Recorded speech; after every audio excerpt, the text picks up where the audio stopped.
দেখুন, এটাই বাচ্চাদের খেলার মতো, লুকোচুরি খেলার মতো ব্যাপার। আর গুরুত্ব দিয়ে লাভ নেই।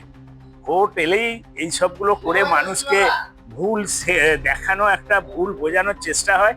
আদৌ তো কোনো একটা কেসে দেখলাম না অভিযুক্তরা যথাযথ শাস্তি পেল। কিছুদিন ওই রইলো, তারপর আবার তারা ছাড়া পেয়ে গেল। এটা পুরো ভোটের খেলা, এটাকে গুরুত্ব দিয়ে লাভ নেই। এটা প্রতিবারই ভোটের আগে একটা চমক, এটা বহিরাগতদের চমক। ইডি সিবিআই দেশ বহিরাগতের চমক, এটা আমরা দেখে আসছি। এটা বিগত কয়েক বছর ধরে দেখছি। 21 সালেও আমরা দেখেছি এরকম ঘন ঘন হানা এবং বহিরাগতদের হানা।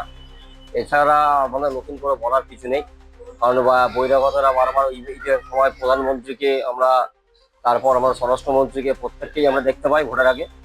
21 সালেও আমরা বিভিন্নভাবে দেখেছি, মিলিটারি প্যারামিলিটারি সবই দেখেছি, আধা সামরিক বাহিনী দিয়ে ইলেকশন হয়েছে। সমস্ত ঘটনাই আমরা দেখেছি। মানুষ যোগ্য জবাব দেবে, এর বেশি বলার নেই। প্রথম কথা হচ্ছে 2016 থেকে আমরা দেখছি সেন্ট্রাল গভর্নমেন্ট বা বিজেপি সরকার যখন কোনো রাজ্য, আমাদের শুধু পশ্চিমবাংলা না, কোনো রাজ্যকে দখল করার জন্য তখন তার কিছু পোষা লোককে ছেড়ে দেয়। তাতে ইডি সিবিআই আর ইনকাম ট্যাক্স থাকে।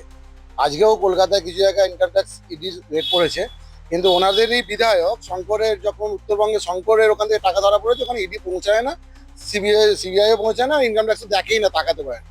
তো এটা পশ্চিমবাংলার মানুষ জেনে গেছে যে এটা ওদের একটা চাল।